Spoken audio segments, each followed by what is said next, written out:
ಜ್ಞಾನದ ಬಲದಿಂದ ಅಜ್ಞಾನದ ಕೇಡು ನೋಡಯ್ಯ, ಸತ್ಯದ ಅಸತ್ಯದ ಕೇಡು ನೋಡಿದ್ಯ.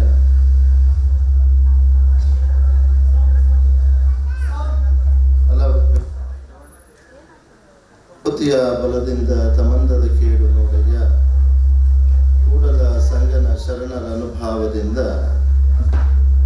ಎನ್ನ ಭವದ ಕೇಡು ನೈಡಯ್ಯ. ಇವನಾರವ ಇವನಾರವ ಇವನಾರವನೆಂದೆನಿಸಿದರಯ್ಯ, ಇವನಮ್ಮವ ಇವನಮ್ಮವ ನಮ್ಮ ಮನೆಯ ಮಗನೆಂದೆನಿಸಯ್ಯ ಕೂಡಲ ಸಂಗಮದಿಂದ. ಕರ್ನಾಟಕ ಪ್ರೆಸ್ ಕ್ಲಬ್ಬಿನ ವತಿಯಿಂದ ಕರ್ನಾಟಕ ಸೇವಾ ರತ್ನ ಪ್ರಶಸ್ತಿಯ ಈ ಸಮಾರಂಭದ ಅಧ್ಯಕ್ಷತೆಯನ್ನು ವಹಿಸಿರ್ತಕ್ಕಂಥ ಈ ಸಂಸ್ಥೆಯ ರಾಜ್ಯಾಧ್ಯಕ್ಷರಾಗಿರ್ತಕ್ಕಂಥ ರಾಮಸ್ವಾಮಿ ಅವರೇ, ಈ ಕಾರ್ಯಕ್ರಮದಲ್ಲಿ ವಿಶೇಷವಾಗಿ ಮುಖ್ಯ ಅತಿಥಿಗಳಾಗಿ ಆಗಮಿಸಿ ಕರ್ನಾಟಕ ರಕ್ಷಣಾ ವೇದಿಕೆಯ ಅಧ್ಯಕ್ಷರಾಗಿರ್ತಕ್ಕಂಥ ಶ್ರೀಯುತ ಕೃಷ್ಣೇಗೌಡರವರೇ, ಅದೇ ರೀತಿ ಈ ಕಾರ್ಯಕ್ರಮದಲ್ಲಿ ಉಪಸ್ಥಿತರಿರ್ತಕ್ಕಂಥ ಈ ಸಂಸ್ಥೆಯ ಎಲ್ಲ ಪದಾಧಿಕಾರಿಗಳ ಬಂಧುಗಳೇ, ಸುಮಾರು ಇವತ್ತು ಕರ್ನಾಟಕ ಸೇವಾ ರತ್ನ ಪ್ರಶಸ್ತಿಗೆ ಭಾಜನರಾಗಿರ್ತಕ್ಕಂಥ ಎಲ್ಲ ರಾಜ್ಯದ ಎಲ್ಲ ಜಿಲ್ಲೆಗಳಿಂದ ಆಗಮಿಸಿರ್ತಕ್ಕಂಥ ಪ್ರಶಸ್ತಿ ಪುರಸ್ಕೃತರಿಗೆ, ಇದೊಂದು ಪ್ರಶಸ್ತಿ ಪುರಸ್ಕೃತರಿಗೆ ಇದು ಅವಿಸ್ಮರಣೀಯವಾಗಿರ್ತಕ್ಕಂಥ ದಿವಸ. ಕಾರಣದ ಯಾರೂ ಕೂಡ ಗುರುತಿಸೋಕ್ಕೆ ಸಾಧ್ಯ ಆಗಿದೆ. ನಾನು ಕೇಳಿದೆ ರಾಜ್ಯಾಧ್ಯಕ್ಷರನ್ನ, ಇವ್ರನ್ನೆಲ್ಲ ಎಲ್ಲಿ ಗುರುತಿಸಿದ್ರಿ ಹೆಂಗೆ ಗುರುತಿಸಿದ್ರಿ ಅಂತಕ್ಕಂಥದ್ದು. ಇಡೀ ರಾಜ್ಯದಿಂದ ನಮ್ಮ ಸಾಕಷ್ಟು ಸಂಘಟನೆಗಳು ಕೆಲಸ ಮಾಡ್ತಿರೋದ್ರಿಂದ ಯಾರ್ಯಾರು ಆಯಾ ವರ್ಗದ ಜವಾಬ್ದಾರಿಯನ್ನು ತೆಗೆದುಕೊಂಡು ಪ್ರಾಮಾಣಿಕವಾಗಿ ಸಮಾಜಮುಖಿಯಾಗಿ ಕೆಲಸ ಮಾಡ್ತಿರ್ತಕ್ಕಂಥವ್ರಿಗೆ ಪ್ರತಿ ವರ್ಷವೂ ಕೂಡ ನಮ್ಮ ಕರ್ನಾಟಕ ಸೇವಾ ರತ್ನ ಪ್ರಶಸ್ತಿಯನ್ನು ಕೊಡ್ತಾ ಬರ್ತಾ ಇದ್ದೀವಿ. ಸ್ವಾಮೀಜಿಗ ನಿರಂತರವಾಗಿ 12 ವರ್ಷದಿಂದ ಅಂತಕ್ಕಂಥ ಮಾತನ್ನು ಹೇಳಿದೆ. ಬಹಳ ಸಂತೋಷ ಆಯಿತು. ಯಾಕೆಂತಂದರೆ ಇಲ್ಲಿ ಬಂದಿರ್ತಕ್ಕಂಥವರು ಸರ್ಕಾರಿ ಇಲಾಖೆಯಲ್ಲಿ ಇರ್ತಕ್ಕಂಥವ್ರು, ಡಾಕ್ಟರ್ ಆಗಿರ್ತಕ್ಕಂಥವ್ರು, ಪೊಲೀಸ್ ಇಲಾಖೆಯಲ್ಲಿರ್ತಕ್ಕಂಥವ್ರು, ಲೆಕ್ಕ ಪರಿಶೋಧಕರಾಗಿರ್ತಕ್ಕಂಥವ್ರು, ಟೈಪಿಂಗ್ ಮಾಡ್ತಕ್ಕಂಥವ್ರು, ಯಾವ ರಂಗವನ್ನು ಬಿಟ್ಟಿಲ್ಲ. ಕನ್ನಡ ಸೇವೆಯನ್ನು ಮಾಡ್ತಿರ್ತಕ್ಕಂಥ ರಕ್ಷಣಾ ವೇದಿಕೆ ಸಮದೇ ಆದಂಥ ಸಮಾಜಮುಖಿ ಕೆಲಸ ಮಾಡ್ತಾ ಇರ್ತಕ್ಕಂಥ ಎಲ್ಲರನ್ನ ಒಳಗೊಂಡಿರ್ತಕ್ಕಂಥ ಈ ಪ್ರಶಸ್ತಿಗೆ ಭಾಜನರಾಗಿರ್ತಕ್ಕಂಥದ್ದು ಹುಡುಕಿರ್ತಕ್ಕಂಥದ್ದು ಬಹಳ ಸಂತೋಷ. ಇವತ್ತು ರಾಜ್ಯದಲ್ಲಿ ಪ್ರತಿನಿತ್ಯನೂ ಕೂಡ ಪ್ರತಿ ತಿಂಗಳೂ ಕೂಡ ಪೇಪರ್ ನೋಡಿದ್ವಿ ಅಂತಂದರೆ ಪ್ರತಿನಿತ್ಯನೂ ಪ್ರಶಸ್ತಿ ಪುರಸ್ಕೃತರು ಸಾಕಷ್ಟು ಜನ ಸಿಗ್ತಾ ಇರ್ತಾರೆ. ಎಲ್ಲರಿಗೂ ಬಹಳ ಜವಾಬ್ದಾರಿ ಇರ್ತಕ್ಕಂಥದ್ದು. ಆ ಜವಾಬ್ದಾರಿ ಇರ್ತಕ್ಕಂಥದ್ದು ಎಲ್ಲರೂ ಕೂಡ ನಿಭಾಯಿಸ್ತಕ್ಕಂಥದ್ದು. ನಮ್ಮ ಕೃಷ್ಣೇಗೌಡರು ಮಾತನಾಡ್ತಾ ಇದ್ರು, ಭಾಳ ಸ್ಟ್ರಾಂಗಾಗಿ ಮಾತನಾಡ್ತಾ ಇದ್ರು ಅವರು. ಯಾಕೆಂತಂದರೆ ಅದು ವಾಸ್ತವ. ಇವತ್ತು ಒಂದು 50 ವರ್ಷದ ಹಿಂದೆ ಹೋದ್ವಿ ಅಂತಂತಂದರೆ ಆವಾಗ ಪ್ರಾಮಾಣಿಕರು ಜಾಸ್ತಿ ಇದ್ದರು. ನಮ್ಮ ಕಡೆಯಿಂದ ಸಮಾಜಕ್ಕೆ ಏನಾರ ಒಂದು ಕೆಲಸ ಮಾಡಬೇಕು, ಅದು ನಿಸ್ವಾರ್ಥದಿಂದ ಸೇವೆ ಮಾಡಬೇಕು, ಅದನ್ನು ಯಾವುದೇ ಫಲಾಪೇಕ್ಷೆ ಇರಬಾರ್ದು ಅಂತಕ್ಕಂಥ ದೃಷ್ಟಿಯಿಂದ ಆ ಸಮಾಜಮುಖಿ ಚಿಂತನೆ ಮತ್ತು ಆತ್ಮಕ್ಕೆ ವಂಚನೆ ಮಾಡ್ಕೊಂತಾನೆ ಇರ್ತಕ್ಕಂಥ ಕಾಯಕವನ್ನು ಮಾಡ್ತಾ ಇರ್ತಕ್ಕಂಥವ್ರು ನಾವು ನೋಡ್ತಾ ಇದ್ದೀವಿ. ಇವತ್ತಿನ ವ್ಯವಸ್ಥೆಯಲ್ಲಿ ಏನಾಗಿದೆ ಅಂತಂತಂದ್ರೆ ಅದು ವಿಭಿನ್ನವಾಗಿರ್ತಕ್ಕಂಥದ್ದು. ಇವತ್ತು ಎಲ್ಲರೂ ಕೂಗಾಟ ಅರ್ಚಾಟ ಎಲ್ಲ ಮಾಡ್ತಾ ಇದ್ದೀವಿ ಅಂತಂತಂದರೆ ವಿದ್ಯಾವಂತರಿಂದಲೇ ಈ ಸಮಾಜಕ್ಕೆ ಕಂಟಕ ಆಗ್ತಾ ಇರೋದೇ ಹೊರತು ಅನಕ್ಷರಸ್ಥರಿಂದ ಅಲ್ಲ ಅಂತಕ್ಕಂಥದ್ದು ನಾವು ನೀವೆಲ್ಲ ತಿಳ್ಕೊಬೇಕಾಗಿದೆ. ಯಾರು ಅನಕ್ಷರಸ್ಥರು, ವಿದ್ಯಾವಂತರು, ಅಕ್ಷರ ಜ್ಞಾನವನ್ನು ಕಲ್ತಿರ್ತಕ್ಕಂಥವ್ರು ಇವತ್ತು ಅವಿವೇಕದ ಕೆಲಸದಲ್ಲಿ ಜಾಸ್ತಿ ತಲ್ಲೀನರಾಗಿರ್ತಕ್ಕಂಥದ್ದು. ಇವತ್ತು ನೋಡಿ, ಇಲ್ಲಿ ಸುಮಾರು ಜನ 10ನೇ ಕ್ಲಾಸ್ ಓದಿರೋರು, 8ನೇ ಕ್ಲಾಸ್ ಓದಿರೋರು ಅಂತಕ್ಕಂಥವ್ರು ಇಲ್ಲಿ ಸಾಕಷ್ಟು ಜನ ಸಿಕ್ಕಿದ್ರು. ಅವರು ಪ್ರಾಮಾಣಿಕವಾಗಿ ಕೆಲಸ ಮಾಡ್ತಾ ಇರ್ತಕ್ಕಂಥದ್ದು ಅದು ಬಹಳ ಸಂತೋಷ ಆಯಿತು. ನನಗೆ ಸಂತೋಷ ಆಯಿತು. ಡಾಕ್ಟರ್ಸ್ಗೂ ಇವತ್ತು ಅಭಿನಂದನೆ ತಿಳಿಸಿರೋ ಜೊತೆಗೆ ಒಂದು ಗ್ರಾಮದಲ್ಲಿ ಒಂದು ಬಿಲ್ ಕಲೆಕ್ಟರ್ನ ಕೂಡ ನೀವೆಲ್ಲ ಗುರುತಿಸಿದ್ದೀರಾ ಅಂತಂತಂದರೆ ಈ ಪ್ರೆಸ್ ಕ್ಲಬ್ಗೆ ಅಭಿನಂದನೆ ತಿಳಿಸ್ಬೇಕಾಗಿರ್ತಕ್ಕಂಥದ್ದು ಬಹಳ ಸಂತೋಷ. ಜೊತೆಗೆ ಇವತ್ತೆಲ್ಲ ತಂತ್ರಜ್ಞಾನ ಯುಗ, ಇವತ್ತೆಲ್ಲ AI ಅಂತಕ್ಕಂಥದ್ದು ಜಗತ್ತನ್ನೆಲ್ಲ ಆವರಿಸಿರ್ತಕ್ಕಂಥದ್ದು, ಜಗತ್ತನ್ನ ಕಂಟ್ರೋಲ್ ಮಾಡ್ತಕ್ಕಂಥದ್ದು, ಮನುಷ್ಯನ ಕಂಟ್ರೋಲ್ ಮಾಡ್ತಕ್ಕಂಥದ್ದು ಇವತ್ತೆಲ್ಲ ನಾವು ನೀವೆಲ್ಲ ಕೇಳ್ತಾ ಇದ್ದೀವಿ. ಅದು ಭವಿಷ್ಯದಲ್ಲಿ ಏನು ಮಾಡ್ತದೆ ಅಂತಕ್ಕಂಥದ್ದು ಯಾರಿಗೂ ಗೊತ್ತಿಲ್ಲ. ಆದರೆ ಅದ್ರ ಜೊತೆ ಇವತ್ತು ನಾವೆಲ್ಲ ಪ್ರತಿಯೊಬ್ಬನು ಕೂಡ ಅದ್ರ ಜೊತೆಗೆ ಹೊಂದಾಣಿಕೆ ಮಾಡ್ಕೊಂಡು ಹೋಗ್ತಾ ಇದ್ದೀವಿ. ಆದರೆ ಈ AI ಅನ್ನೋದು ತಲಾಂತರಿಂದಲೇ ಬಂದಿದ್ದು, ಕನ್ನಡ ಹುಟ್ಟಾಗಿಂದನೂ ಕೂಡ. ಮೊದಲೆಲ್ಲ ನಿಮಗೆಲ್ಲ ಗೊತ್ತಿರ್ತಕ್ಕಂಥದ್ದು ಏನು 2000ದಿಂದ ಈಚೆ ಈಗ ಹುಟ್ಟಿರೋರಿಗೆ ಅದು ಅನುಭವ ಇರಲ್ಲ. 2000ದಿಂದ ಆಚೆ ಹುಟ್ಟಿರೋರಿಗೆ ಹಳ್ಳಿಗಾಡದಲ್ಲಿ ಇರ್ತಕ್ಕಂಥವ್ರಿಗೆ ಇದು ಚೆನ್ನಾಗಿ ಅನುಭವ ಇರ್ತದೆ ಏನು ಅಂತಕ್ಕಂಥದ್ದು. ಮೊದಲೆಲ್ಲ ಹುಡುಗರು ತೀಟೆ ಮಾಡ್ತಿದ್ರೆ, ತರಲೆ ಮಾಡ್ತಿದ್ರೆ, ಹಿರಿಯರು ಏನು ಮಾಡೋರು, ಮೊದಲು ಏಯ್ ಅಂತ ಕರೆಯೋರು, ಹೌದಲ್ವಾ? ಅವನು ಇನ್ನೂ ತಿರ್ಗಾ ನೋಡಲಿಲ್ಲ ಅಂತಂದ್ರೆ ಇನ್ನೊಂದ್ಸತಿ ಕೂಗ್ತಿದ್ದೆ ಐ ಅನ್ನೋರು, ಅನ್ನೋರು ಮತ್ತೆ ಐ ಅನ್ನೋರು. ಅದು ಏನು ಮಾಡ್ತಿತ್ತು, ತಪ್ಪು ಮಾಡೋದನ್ನ ಕಂಟ್ರೋಲ್ ಮಾಡ್ತಾ ಇತ್ತು. ಇವತ್ತಿನ AI ಏನಾಗೈತಪ್ಪ ಅಂತಂತಂದ್ರೆ ತಪ್ಪು ಮಾಡೋದು ಹೆಂಗೆ ಬೇಕು ಅಂತಕ್ಕಂಥ ತೋರಿಸ್ಕೊಡ್ತಕ್ಕಂಥದ್ದು ಆಗೈತೆ. ನಮಗೆ ಬೇಕಾಗಿರ್ತಕ್ಕಂಥದ್ದು AI ನಮ್ಮ ತಾತ ಮತ್ತು ಮುತ್ತಾತ ನಮ್ಮ ಅಜ್ಜಿದಿರು ಕೊಡ್ತಿರ್ತಕ್ಕಂಥ AI ನಾವೆಲ್ಲ ಬಂದಿರ್ತಕ್ಕಂಥವ್ರು ಅಂತಕ್ಕಂಥದ್ದು ನಮಗೆ ಜಾಗೃತಿ ಇರಬೇಕು. ಅದ್ರ ಜೊತೆಗೆ ಇವತ್ತು ಪ್ರೆಸ್ ಕ್ಲಬ್ಗೆ ಬಹಳ ಮನ್ನಣೆ ಇರ್ತಕ್ಕಂಥದ್ದು, ಜವಾಬ್ದಾರಿ ಇರ್ತಕ್ಕಂಥದ್ದು. ಸರ್ಕಾರದ 4ನೇ ಅಂಗ ಅಂತಕ್ಕಂಥದ್ದು ನಾವು ಪತ್ರಿಕಾ ರಂಗ ಅಂತಕ್ಕಂಥದ್ದು ಹೇಳ್ತೀವಿ, ಮಾಧ್ಯಮ ರಂಗ ಅಂತಕ್ಕಂಥದ್ದು ಹೇಳ್ತೀವಿ. ಅದು ಬಹಳ ಜವಾಬ್ದಾರಿ ಇರ್ತಕ್ಕಂಥ ಸ್ಥಾನ. ಇವತ್ತೆಲ್ಲ ನಮಗೇನಾಗಿದೆಯಪ್ಪ ಅಂತಂತಂದರೆ ಇವತ್ತೆಲ್ಲ TRP ಜಗತ್ತು, ಇವತ್ತೆಲ್ಲ TRP ಜಗತ್ತು. ಯಾರು ಎಷ್ಟು ಓಡ್ತದೆ, ಎಷ್ಟು ನನ್ನ ರೀಲ್ಸ್ ಎಷ್ಟು ಓಡ್ತದೆ, ನನಗೆ ಎಷ್ಟು ದುಡ್ಡು ಬರ್ತದೆ, ಎಷ್ಟು ಲೈಕ್ಸ್ ಬರ್ತದೆ, ಎಷ್ಟು ಕಾಮೆಂಟ್ಸ್ ಬರ್ತದೆ, ಏನು ಹೇಳ್ತಾರೆ ಅಂತಕ್ಕಂಥದ್ದು ರೀಲ್ಸ್ನವ್ರಿಗಾದರೆ, ನಮ್ಮ ಪತ್ರಕರ್ತರಿಗೆ ಮತ್ತು ಮಾಧ್ಯಮದವ್ರಿಗೆ ಏನಪ್ಪ ಅಂತಂದ್ರೆ ವ್ಯೂವರ್ಸ್ ಎಷ್ಟು ಜನ ಆಗ್ತಾರೆ, ಅದರಿಂದ TRP ಎಷ್ಟು ಬರ್ತದೆ, ಯಾವ ಅಂತಕ್ಕಂಥದ್ದು ಇವತ್ತಿನ ಅದರಲ್ಲೇ ಓಡ್ತಾ ಇರ್ತಕ್ಕಂಥ ಎಲ್ಲ ಪತ್ರಿಕಾ ರಂಗ ಮತ್ತು ಮಾಧ್ಯಮ ರಂಗ ಅಂತಕ್ಕಂಥದ್ದು ನಮಗೆ ನಿಮಗೆಲ್ಲ ಗೊತ್ತಿರ್ತಕ್ಕಂಥದ್ದು. ಇವತ್ತು ಪತ್ರಿಕೆ ಮತ್ತು ಮಾಧ್ಯಮ ಏನಾಗದಪ್ಪ ಅಂತಂದರೆ ಇದು ಪ್ರೆಸ್ಸು ನಮ್ಮ ಕ್ಲಬ್ ಅಂತಕ್ಕಂಥದ್ದು ರಿಜಿಸ್ಟರ್ ಆಗಿದ್ದಾವೆ. ಈ ರಿಜಿಸ್ಟರ್ ಆಗದೇ ಇರ್ತಕ್ಕಂಥ ಪೇಪರ್ಗಳೇ ಜಾಸ್ತಿ, ರಿಜಿಸ್ಟರ್ ಆಗಿರೋದೇ ಎಂಥದ್ದು ಯೂಟ್ಯೂಬ್ ಮೀಡಿಯಾಗಳಲ್ಲಿ ಇರ್ತಕ್ಕಂಥವೇ ಜಾಸ್ತಿ. ಇವರ ಅನಧಿಕೃತವಾಗಿರ್ತಕ್ಕಂಥವ್ರ ಹಾವಳಿ ಏನಾಗ್ಬಿಟ್ಟದಪ್ಪ ಅಂತಂತಂದರೆ ಸಮಾಜದ ಸ್ವಾಸ್ಥ್ಯವನ್ನು ಕೆಡಿಸ್ತಾ ಇರ್ತಕ್ಕಂಥದ್ದು ಬಹಳ ಜಾಸ್ತಿ ಆಗಿರ್ತಕ್ಕಂಥದ್ದು. ನಿಮಗೆಲ್ಲ ಅದರ ಅನುಭವಗಳು ಸಾಕಷ್ಟು ಆಗ್ತಾ ಇದೆ, ಪ್ರತಿನಿತ್ಯವೂ ಕೂಡ ನಮ್ಗೆ ಆಗ್ತಾ ಇದೆ. ವಾಟ್ಸಪ್ಪಲ್ಲಿ ಬಂದಿದ್ದೇ ಸತ್ಯ, ಯೂಟ್ಯೂಬಲ್ಲಿ ಬಂದಿದ್ದೇ ಸತ್ಯ. ಯಾರೋ ಒಬ್ಬ ಒಂದು ಮೈಕ್ ಇಟ್ಕೊಂಡು ಹಿಂದೆ ಒಬ್ಬ ವಿಡಿಯೋ ಮಾಡಿ ಅವನಿದು ಮಾತಾಡ್ತಾವನೆ ಅಂತಂತಂದರೆ ಅವನು ಮಾತಾಡಿದ್ದೇ ಸತ್ಯ ಅಂತಕ್ಕಂಥದ್ದು ನಾವಿವತ್ತೆಲ್ಲ ಯೋಚನೆ ಅದನ್ನೇ ಸತ್ಯ ಅಂತಕ್ಕಂಥದ್ದು ನಾವು ಪರಿಗಣನೆ ಮಾಡ್ತಾ ಇರ್ತಕ್ಕಂಥದ್ದು ಆತಂಕವಾಗಿರ್ತಕ್ಕಂಥದ್ದು.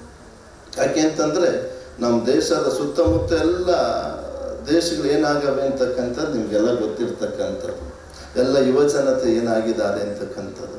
ಆದರೆ ನಮ್ಮ ದೇಶ ಇದರಿಂದ ದೂರವಾಗಿದೆ ಅಂತಕ್ಕಂಥದ್ದು ನಮಗೆ ನಿಮಗೆ ಬಹಳ ಸಂತೋಷ ತರ್ತಕ್ಕಂಥ ವಿಚಾರ. ಯಾಕೆ ಅಂತಂತಂದರೆ ಈ ಮಣ್ಣಿನ ಗುಣ ಆಗಿರ್ಬೋದು, ನಮ್ಮ ತಂದೆ ತಾಯಿಗಳ ನಮ್ಮ ಹಿರಿಯರ ಆಶೀರ್ವಾದ ಫಲ ಅಂತಕ್ಕಂಥದ್ದು ನಾವಾದರೂ ಭಾವಿಸಿರ್ಬೋದು. ಯಾಕೆ ಮಾತನ್ನು ಹೇಳ್ತೀನಿ ಅಂತಂದರೆ ಪತ್ರಕರ್ತರಿಗೆ ಭಾಳ ಜವಾಬ್ದಾರಿ ಇತ್ತು. ನನಗೆ ಸಾಕಷ್ಟು ಕಾರ್ಯಕ್ರಮಗಳೆಲ್ಲ ಮಠದಲ್ಲಿ ಕಾರ್ಯಕ್ರಮಗಳು ಸಾಕಷ್ಟು ಆಗ್ತಾ ಇರ್ತಾರೆ. ಸಾಕಷ್ಟು ಆಗ್ತಿರ್ಬೇಕಾದ್ರೆ ನಮ್ಮಲ್ಲಿರ್ತಕ್ಕಂಥ ಪತ್ರಕರ್ತರು ಮತ್ತು ಮಾಧ್ಯಮದವ್ರು ಎಲ್ಲರೂ ಬಂದು ನನ್ನ ಮುಂದೆ ಮೈಕ್ ಹಿಡಿತಾರೆ. ಆ ಪೇಪರ್ನವ್ರು ಯಾರೂ ಬರಲ್ಲ, ಸ್ವಾಮೀಜಿ ಏನು ಹೇಳಿದ್ರ ಏನು ಮಾಡಿದ್ರಿ ಅಂತ. ಈ ನಮ್ಮ ಯೂಟ್ಯೂಬರ್ಸ್ಗಳು ಎಲ್ಲ ಇಟ್ಕೊಂಬರ್ತಾರೆ, ಸ್ವಾಮೀಜಿ ನಮ್ಗೊಂದು ಬೈಟ್ ಕೊಡಿ, ನಮ್ಗೊಂದು ಬೈಟ್ ಕೊಡಿ, ನಮ್ಗೊಂದು ಬೈಟ್. ಏನು ಕೊಡೋಣಪ್ಪ ನಿಮಗೆ ಬೈಟು ಅಂತ ನಾನು ಕೇಳ್ತೀನಿ. ಅವ್ರಿಗೆ ಏನನ್ನ ಹೇಳಿ ಸ್ವಾಮೀಜಿ, ನೀವು ನಮ್ಮ ಮಾಧ್ಯಮಕ್ಕೆ ಮತ್ತು ನಮ್ಮ ಯೂಟ್ಯೂಬ್ಗೆ ಭಾಳ ಅನುಕೂಲ ಆಗ್ತದೆ, ನಿಮ್ಮಿಂದ ನಮಗೆ ವ್ಯೂವರ್ಸ್ ಜಾಸ್ತಿ ಆಗ್ತದೆ ಅಂತಕ್ಕಂಥ ಮಾತನ್ನು ಹೇಳ್ತಾರೆ. ಆದರೆ ವ್ಯೂವರ್ಸ್ ಜಾಸ್ತಿ ಆಗಬೇಕೇ ಹೊರತು ಸಮಾಜದ ಸ್ವಾಸ್ಥ್ಯವನ್ನು ಕಾಪಾಡ್ತಕ್ಕಂಥದ್ದು ಯಾರಿಗೂ ಇಲ್ಲ. ಸುಮಾರು ಜನ ಬರ್ತಾರೆ, ದುಡ್ಡು ಕೊಟ್ವಿ ಅಂತಂದ್ರೆ ಈಗ 500 ರೂಪಾಯಿ 1000 ರೂಪಾಯಿ ಕೊಟ್ವಿ ಅಂತಂದ್ರೆ ಯಾರು ದುಡ್ಡು ಕೊಟ್ಟಿರ್ತಾರೋ, ಅಧ್ಯಕ್ಷರು ದುಡ್ಡು ಕೊಟ್ಟರು, ಅಧ್ಯಕ್ಷರದೇ ಜಾಸ್ತಿ ಅದರೊಳಗೆ. ಕಾರ್ಯದರ್ಶಿ ಏನಾದ್ರು ದುಡ್ಡು ಕೊಟ್ಟ ಅಂತಂದ್ರೆ ಕಾರ್ಯದರ್ಶಿ ಮಾತೆ, ಕಾರ್ಯದರ್ಶಿ ಓಡಾಡಿದ್ದು, ಕಾರ್ಯದರ್ಶಿ ಸನ್ಮಾನ ಮಾಡಿದ್ದು, ಯಾರು ದುಡ್ಡು ಕೊಡ್ತಾರೋ ಅವ್ರದ್ದು ಆಗ್ತಾರೆ ಹೊರತು ಇನ್ಯಾವುದನ್ನು ಕೂಡ ಅದಕ್ಕೆ ಇವತ್ತು ಹೋಗ್ತಾ ಇಲ್ಲ. ಪೇಪರಲ್ಲಿ ನೋಡಿ, ಇವತ್ತು ಮಾಧ್ಯಮದಲ್ಲೂ ಅಷ್ಟೇ, ಯಾವುದನ್ನ ಒಂದು ಸಣ್ಣದೊಂದು ಆಕ್ಸಿಡೆಂಟ್ ಆಯಿತು, ಒಂದು ಗುಡ್ಡಿ ಬಿದ್ದೈತೆ ಅಂತಂತಂದರೆ ದಿನೆಲ್ಲ ತೋರಿಸ್ತಾರೆ. ಒಂದು ಆತ್ಮಹತ್ಯೆ ಆಯಿತು, ಮತ್ತೊಂದು ತೋರಿಸ್ಲೇ ಅದು ಒಳ್ಳೇದು ತೋರಿಸ್ಬಾರ್ದು ಅಂತಕ್ಕಂಥದ್ದಲ್ಲ. ಅದು ಕೆಟ್ಟದರ ಜೊತೆಗೆ ಒಳ್ಳೇದನ್ನು ಹೆಚ್ಚಿಗೆ ತೋರಿಸಿದಾಗ ಏನಾಗ್ತದಪ್ಪ ಅಂತಂತಂದರೆ ಒಳ್ಳೆ ಮನಸ್ಸು ಬರ್ತದೆ, ಮಾನಸಿಕತೆ ಬರ್ತದೆ. ಇವತ್ತು ಏನಾಗ್ಬಿಟ್ಟೈತೆ ಅಂತಂದರೆ ಎಲ್ಲವೂ ಕೂಡ ನಮಗೆ ಬೇಕಾಗಿದ್ದಂತಕ್ಕಂಥದ್ಕಿಂತ ಬ್ಯಾಡವಾಗಿರೋದನ್ನೇ ಕಣ್ಣಲ್ಲಿ ನೋಡ್ತಾ ಕಿವಿಲಿ ಕೇಳ್ತಾ ಇರೋದ್ರಿಂದ ಮನುಷ್ಯನ ಮನಸ್ಸು ಏನಾಗ್ತದಪ್ಪ ಅಂತಂತಂದರೆ ಕಲುಷಿತವಾಗ್ತದೆ. ವಾತಾವರಣನೂ ಕಲುಷಿತ ಆಗ್ತದೆ. ಇವತ್ತು ನಮಗೆ ನೀರು ಕೆಟ್ಟೈತೆ, ಗಾಳಿನೂ ಕೆಟ್ಟೈತೆ, ಆಹಾರನೂ ಕೆಟ್ಟೈತೆ. ಅದ್ರ ಜೊತೆಗೆ ಆ ಮನಸ್ಸನ್ನು ಕೆಡಿಸ್ತಕ್ಕಂಥ ಕೆಲಸ ಯಾರು ಮಾಡ್ತಾವ್ರಪ್ಪ ಅಂತಂತಂದರೆ ನಾವು ಪೂಜೆ ಮಾಡ್ತಕ್ಕಂಥ ದೇವ್ರುಗಳು ಮಾಡ್ತಾ ಇಲ್ಲ. ನಾವೇನೇ ಕಷ್ಟ ಬಂತು ಅಂತಂದರೆ ದೇವ್ರು ನೋಡ್ಕೊಂತಾನೆ ಅಯ್ಯೋ ದೇವ್ರೆ ಅಂತೀವಿ. ಈ ದೇವ್ರಿಗೆ ಕೆಲಸ ಮಾಡ್ತಾ ಇಲ್ಲ. ಪ್ರಕೃತಿ ಮಾಡ್ತಾ ಇತ್ತಾ? ಪ್ರಕೃತಿನೂ ಕೂಡ ಕೆಲಸ ಮಾಡ್ತಾ ಇಲ್ಲ. ಇದನ್ನೆಲ್ಲ ಕಲುಷಿತ ಮಾಡ್ತಿರೋರು ಯಾರಪ್ಪ ಅಂತಂತಂದರೆ ನಾವು ಮಾನವರು ಅಂತಕ್ಕಂಥದ್ದು ನಮಗೆ ಜಾಗೃತರಾಗಬೇಕು. ಯಾಕೆ ಅಂತಂದರೆ ಭಗವಂತ ಭೂಲೋಕಕ್ಕೆ ಎಲ್ಲ 84 ಲಕ್ಷ ಕೋಟಿ ಜೀವರಾಶಿಗಳನ್ನು ಭೂಲೋಕಕ್ಕೆ ಸೃಷ್ಟಿ ಮಾಡಿದ್ನಂತೆ. ಅವನಿಗೆ ಭಾಳ ಖುಷಿ, ಎಂಥ ಪ್ರಕೃತಿ ಸೃಷ್ಟಿ ಮಾಡಿದ್ದೀನಿ, ಇದರಲ್ಲಿ ಇಷ್ಟೆಲ್ಲ ಅವರೆಲ್ಲ ಒಂದು ದಿವಸ ಮೀಟಿಂಗ್ ಮಾಡೋಣ, ಅವ್ರನ್ನೆಲ್ಲ ಕರೆಸೋಣ, ಅವ್ರ ಕಷ್ಟ ಸುಖ ಏನು ಅಂತ ಕೇಳೋಣ ಅಂತ ಅಂದ್ಬಿಟ್ಟು ಎಲ್ಲ ಇಲಾಖೆಗಳಿಗೂ ಸಮುದ್ರಕ್ಕೆ, ಕಾಡಿಗೆ ಎಲ್ಲ ಯಾವ್ಯಾವ ಜಲಚರಗಳವೋ ಎಲ್ಲವನ್ನು ಕರೆಸ್ಬಿಟ್ಟು ಮೀಟಿಂಗ್ ಆಯಿತು. ಫಸ್ಟ್ ಅವನೇನು ಮಾಡ್ದ, ನೀರಲ್ಲಿರ್ತಕ್ಕಂಥ ಮೀನು ಕೇಳ್ದ. ಏನಪ್ಪ ಮೀನು, ನಿನ್ಗೆ ಹೆಂಗಿದೆಯಪ್ಪ, ನೀನು ಚೆನ್ನಾಗಿದೆಯಾ, ಭಾಳ ಖುಷಿಯಾಗಿದೆಯಾ, ನಿನಗೇನೋ ತೊಂದರೆ ತಾಪತ್ರೆಗಳಿದೆಯಾ ಅಂತ ಕೇಳಿದಾಗ ನಾನು ಏನೂ ತೊಂದರೆ ತಾಪತ್ರೆ ಇಲ್ಲ, ಬಹಳ ಖುಷಿಯಾಗಿದ್ದೀನಿ, ಬಹಳ ಆನಂದವಾಗಿದ್ದೀನಿ, ವಿಶಾಲವಾಗಿರ್ತಕ್ಕಂಥ ಭೂಮಿಗಿಂತ ಜಾಸ್ತಿ ಸಮುದ್ರ ಕೊಟ್ಟಿದೆಯಾ, ಭಾಳ ನನಗೆ ಎಷ್ಟು ಸ್ವೇಚ್ಛೆಯಾಗಿ ಆನಂದವಾಗಿ ಓಡಾಡ್ತೀನಿ, ಈಜಾಡ್ತೀನಿ ಅಂತಂತಂದರೆ ನನಗೆ ಖುಷಿಗೆ ಪಾರ್ವೆ ಇಲ್ಲ, ಅಷ್ಟೊಂದು ಖುಷಿ ಐತೆ. ಜೊತೆಗೆ ಪ್ರತಿ ವರ್ಷವೂ ಕೂಡ ಮಳೆಗಾಲದಲ್ಲಿ ಚೆನ್ನಾಗಿ ಮಳೆ ಬೀಳಿಸ್ತೀಯ, ಮಳೆಯಿಂದ ನಮ್ಮ ಸಮುದ್ರಕ್ಕೆ ಸಿಹಿ ನೀರು ಬರೋದ್ರಿಂದ ನಾನು ವಂಶಾವಳಿಯನ್ನು ಹೆಚ್ಚಿಗೆ ಮಾಡ್ತಕ್ಕಂಥ ಕೆಲಸ ಮಾಡ್ಕೊಂಡು ನಾನೆಲ್ಲನೂ ಚೆನ್ನಾಗಿ ಮಾಡ್ತಾ ಇದ್ದೀನಿ, ನಾನು ಖುಷಿಯಾಗಿದ್ದೀನಿ ಅಂತಕ್ಕಂಥ ಮಾತನ್ನು ಹೇಳಿದೆ. ಭಾಳ ಖುಷಿಯಾಯಿತು, ಪರವಾಗಿಲ್ಲ, ಮೀನು ಆನಂದವಾಗಿದೆ ಅಂತ. ಮತ್ತು ಕಾಡಿಗೆ ಬಂದ. ಕಾಡಲ್ಲಿ ಭಾಳ ಸುಂದರವಾಗಿ ಅಂತಕ್ಕಂಥದ್ದು, ಮನುಷ್ಯನಿಗೆ ಹತ್ರವಾಗಿರ್ತಕ್ಕಂಥದ್ದು ಯಾವುದಪ್ಪ ಅಂತಂದ್ರೆ ನಮಗೆಲ್ಲ ಹೆಚ್ಚಿಗೆ ಸಿಗ್ತಕ್ಕಂಥ ನಮ್ಮದು ರಾಷ್ಟ್ರೀಯ ಪಕ್ಷಿ ಯಾವುದಪ್ಪ ಅಂತಂದರೆ ನವಿಲು ನೋಡಿ, ನವಿಲು ಎಷ್ಟು ಚೆನ್ನಾಗಿ ಕುಣಿತದೆ, ಆನಂದವಾಗಿರ್ತದೆ, ಖುಷಿಯಾಗಿರ್ತದೆ.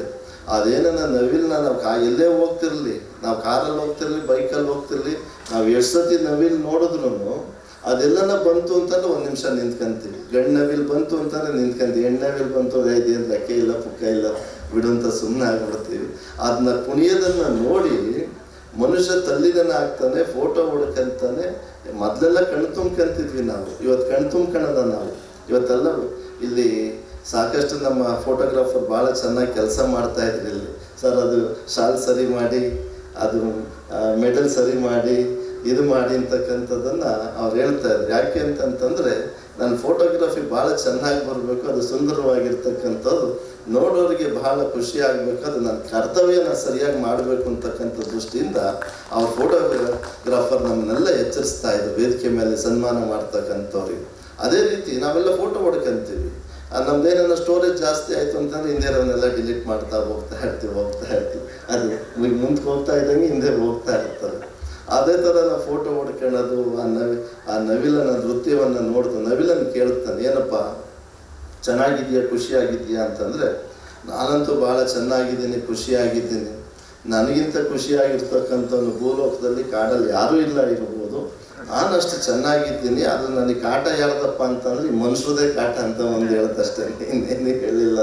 ಮನುಷ್ಯರ ಕಾಟ ಏನಕ್ಕೆ ಅಂತಂದ್ರೆ ನಾನು ಭಾಳ ಚೆನ್ನಾಗಿ ಖುಷಿಯಾಗಿದ್ದಾಗ ಬಂದು ನಮಗೆ ತೊಂದರೆ ಮಾಡ್ತಕ್ಕಂಥ ಕೆಲಸ ಮಾಡ್ತವ್ರೆ ಅಂತಕ್ಕಂಥದ್ದು ಬಿಟ್ಟರೆ ಇನ್ನೇನು ನನಗೆ ಸಂತೋಷಕ್ಕೆ ಪಾರ್ವೆ ಇಲ್ಲ ಅಂತಕ್ಕಂಥ ಮಾತಾಡಿ ಮನುಷ್ಯನ ಸರದಿ ಬಂತು. ಮನುಷ್ಯನ ಕೇಳ್ದ, ಲೀಸ್ಟ್ ತಗೊಂಬಂದ. ಎಷ್ಟು ಲೀಸ್ಟಪ್ಪ ಅಂತಂತಂದರೆ ಇವತ್ತು ನಮ್ಮ ಸರ್ಕಾರದಲ್ಲಿ ಎಲ್ಲ ಮಂತ್ರಿಗಳು ಮತ್ತು MLAಗಳು ಲೀಸ್ಟ್ ಆಗ್ತಾರೆ, ನಮ್ಗೆ ಅನುದಾನ ಬೇಕು, ಎಲ್ಲೂ ಅನುದಾನ ಸಿಗ್ತಾ ಇಲ್ಲ, ಅನುದಾನ ಕೊಡಿ ಮುಖ್ಯಮಂತ್ರಿಗಳೇ ಅಂತಕ್ಕಂಥ. ಅದೇ ಥರ ಮನುಷ್ಯ ಲೀಸ್ಟ್ ಹಾಕೊಂಬಂದ, ಎಷ್ಟು ಲೀಸ್ಟ್ ಹಾಕೊಂಬಂದ ಅದು ಓದೋಕ್ಕೇ ಒಂದು ದಿವಸ ಆಗೋಗ್ಬಿಡ್ತಂತೆ. ಅವ್ನಿಗೆ ಆಸೆ ಜಾಸ್ತಿ.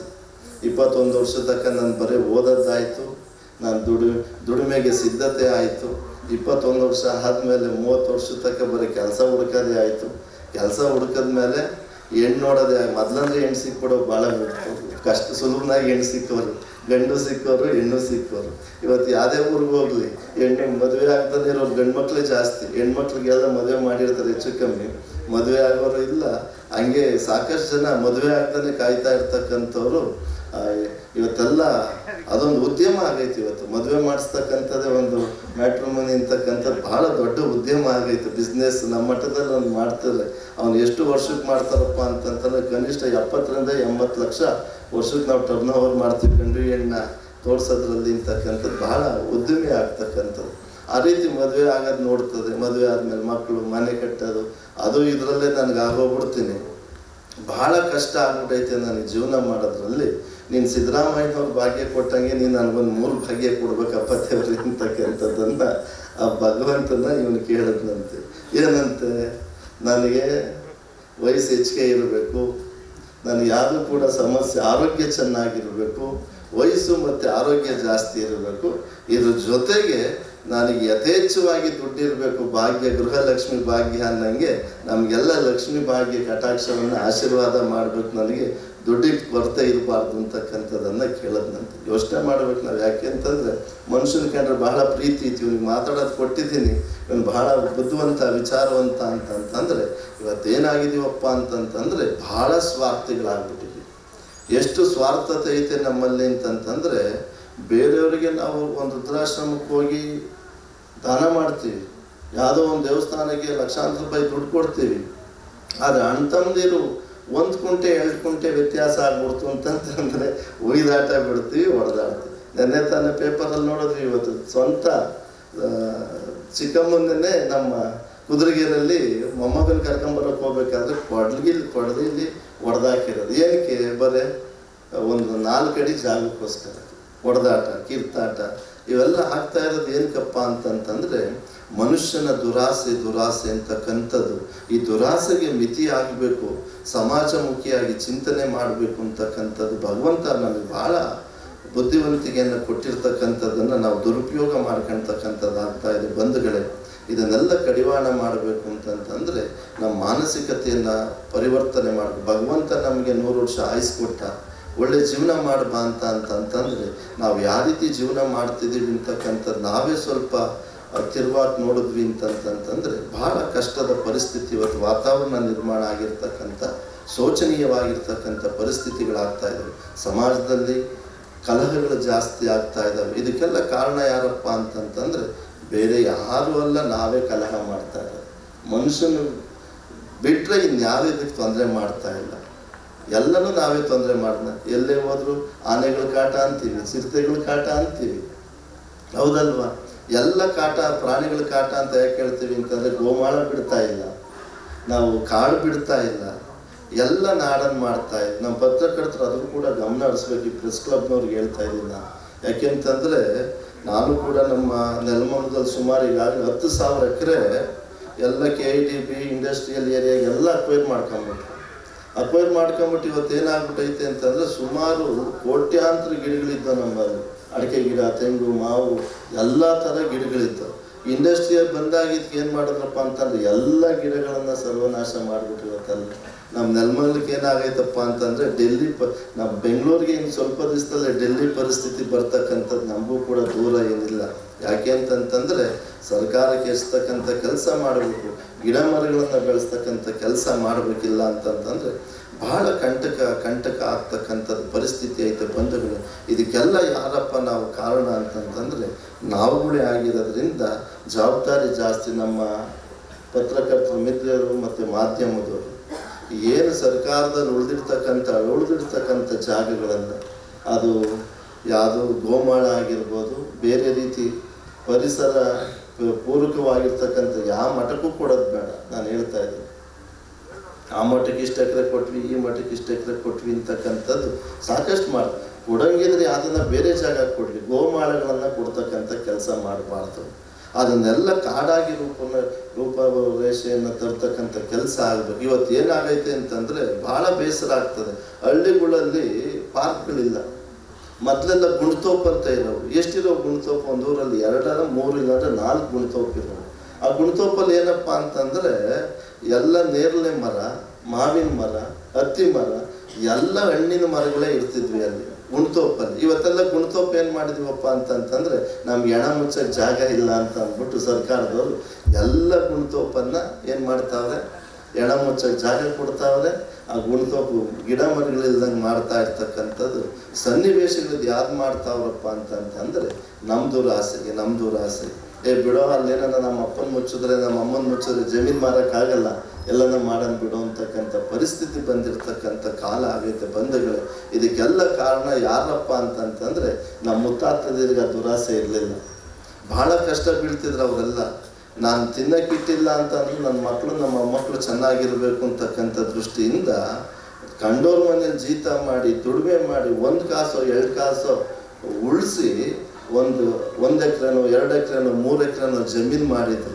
ಆ ಜಮೀನನ್ನು ನಾವು ಇವತ್ತು ಎಷ್ಟು ಚೆನ್ನಾಗಿ ಮಾರ್ಕೊಂಡು ಹೋಗ್ತಾ ಇದ್ದೀವಿ ಅಂತಂತಂದರೆ ಗಲಾಟೆ ಬೀಳ್ತದೆ ಅಂತ ಅಂದ್ಬಿಟ್ಟು 6 ಕಾಸನ್ನ 3 ಕಾಸಿಗೆ ಮಾರ್ಕೊಂಡು 3 ಕಾಸನ್ನ 6 ಕಾಸಿಗೆ ಮಾರ್ಕೊಂಡು ಎಲ್ಲವನ್ನ ನಮ್ಮ ಸಂಬಂಧಕ್ಕೆ ಬೆಲೆ ಇಲ್ದಂಗೆ ಆಗ್ತಾ ಇರ್ತಕ್ಕಂಥ ವಾತಾವರಣ ನಿರ್ಮಾಣ ಮಾಡಿಕೊಟ್ಟಿರ್ತಕ್ಕಂಥ ಪರಿಸ್ಥಿತಿ ಮನುಷ್ಯಂದು ಆಗ್ತೈತೆ. ಹಾಗಾಗಿ ಇವತ್ತೆಲ್ಲ ಸಾಕಷ್ಟು ಜನ ಇಲಾಖೆಯಲ್ಲಿರ್ತಕ್ಕಂಥವ್ರಿಗೆ ಇವತ್ತೆಲ್ಲ ಸನ್ಮಾನ ಮಾಡಿರ್ತಕ್ಕಂಥದ್ದು ಬಹಳ ಖುಷಿಯಾಯಿತು. ರಾಜ್ಯಾಧ್ಯಕ್ಷರು ಹೇಳಿದ್ರು, ಬರೀ ಬೆಂಗಳೂರಿನಲ್ಲೇ ಮಾಡಲ್ಲ ಸ್ವಾಮೀಜಿ, ಇಡೀ ನಾಡಿನಾದ್ಯಂತ ಒಂದೊಂದು ಭಾಗದಲ್ಲಿ ನಾವು ಪ್ರತಿ ವರ್ಷದಲ್ಲಿ 2-3 ಕಾರ್ಯಕ್ರಮಗಳನ್ನು ಮಾಡ್ತೀವಿ. ಸಮಾಜಮುಖಿಯಾಗಿ ಕಳಕಳಿ ಇಡ್ತಕ್ಕಂಥವ್ರನ್ನ ಗುರುಸ್ತಕ್ಕಂಥ ಕೆಲಸ ಈಗ ಪ್ರೆಸ್ ಕ್ಲಬ್ ಮಾಡ್ತಾ ಇರ್ತಕ್ಕಂಥದ್ದು ಬಹಳ ಸಂತೋಷ ಅಂತಕ್ಕಂಥದ್ದು ಹೇಳಿದ್ರು.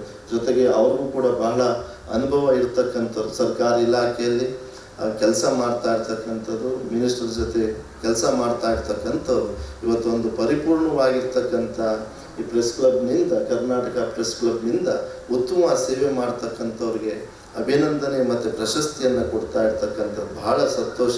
ನಮ್ಮ ಕೃಷ್ಣೇಗೌಡರು ಏನಂತ ಹೇಳ್ತಾ ಇದ್ರು ಅಂತಂದರೆ, ಕನ್ನಡದ ಹೋರಾಟಗಾರರೆಲ್ಲ ಬರೀ ದುಡ್ನವರೇ ಅಂತಕ್ಕಂಥದ್ದು, ದುಡ್ನವರೇ ಆಗ್ಬಿಟ್ಟವ್ರೆ ಅಂತಕ್ಕಂಥದ್ದನ್ನು ಹೇಳ್ತಾ ಇದ್ರು. ಕಳಕಳಿ ಐತೆ.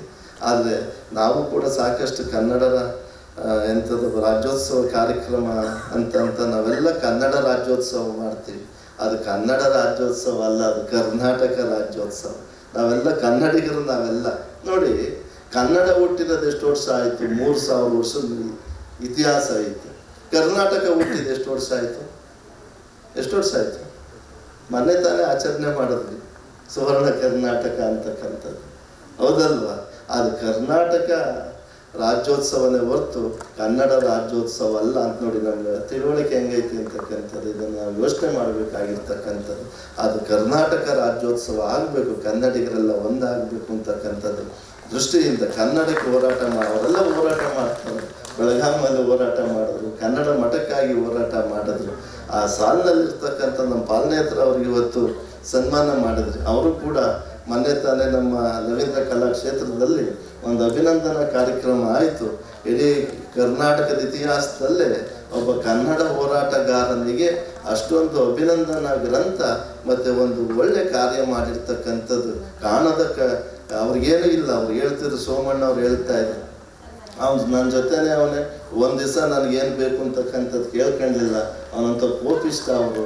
ಆದರೆ ಕನ್ನಡಕ್ಕಾಗಲಿ, ಸಮಾಜದ ಕನ್ನಡ ಸೇವೆಗಾಗಲಿ ಪಣ ತೊಟ್ಟಿ ನಿಂತಿರ್ತಕ್ಕಂಥವ್ನು ನಮ್ಮ ಪಾಲನೇತ್ರ ಅಂತಕ್ಕಂಥ ಮಾತನ್ನು ಹೇಳಿದ್ರು. ಬಹಳ ಖುಷಿ ಆಯ್ತು ಅಂತ ಕನ್ನಡ ಹೋರಾಟಗಾರರಿಗೆ ಇವತ್ತು ತಾವೆಲ್ಲ ಕರ್ನಾಟಕ ರತ್ನ ಪ್ರಶಸ್ತಿಯನ್ನು ಕೊಟ್ಟಿರ್ತಕ್ಕಂಥದ್ದು ಬಹಳ ಸಂತೋಷ. ಯಾಕೆ ಅಂತಂದರೆ ಅವರು ಕೂಡ ಕೃಷ್ಣೇಗೌಡರು, ಅವರು ನಮ್ಮ ಮಾಗಡಿ ತಾಲೂಕಿನವರೇ. ನೀವು ಅದೇ ಮಾಗಡಿ ತಾಲೂಕಿಗೆ ಬರ್ತೀರಿ, ನಾವು ಅಕ್ಕಪಕ್ಕ ನೆಲಮಂಗಲ. ಈಗ ನಮ್ಮ ತಾಲೂಕಿಗೆ ಬಂದ್ಬಿಟ್ರೆ ನೀವು ಸೋಲೂರು ಹೋಗ್ಲಿ ನೆಲಮಂಗಲಕ್ಕೆ ಆಗೋಗಿತ್ತು. ಈಗ ನೆಲಮಂಗಲಕ್ಕೆ ಆಗೋಗಿರೋದ್ರಿಂದ ನೀವೆಲ್ಲ ನಮ್ಮ ತಾಲೂಕಿನವರು ಅಂತಕ್ಕಂಥದ್ದು ಹೇಳೋದಕ್ಕೆ ಭಾಳ ಸಂತೋಷ ಆಯಿತು. ಜೊತೆಗೆ ನಮ್ಮ ತಾಲೂಕಿನ ಡಾಕ್ಟ್ರಿಗೆ ಒಬ್ಬರು ಪ್ರಶಸ್ತಿ ಸನ್ಮಾನ ಮಾಡಿದ್ರು.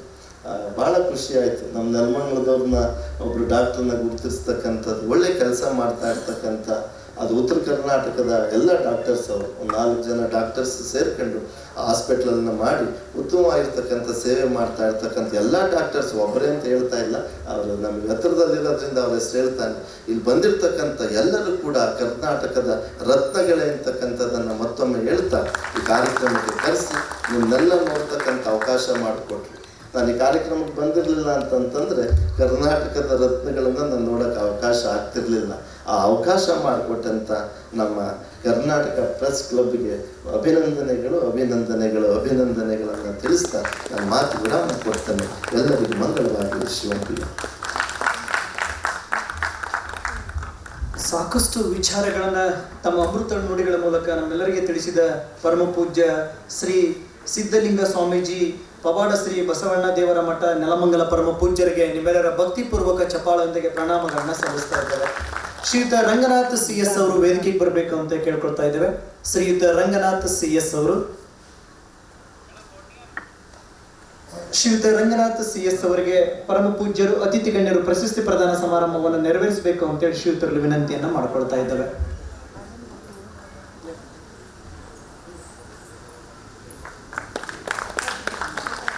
ಸರ್ ಸೌಂಡ್ ಕೊಡಿ.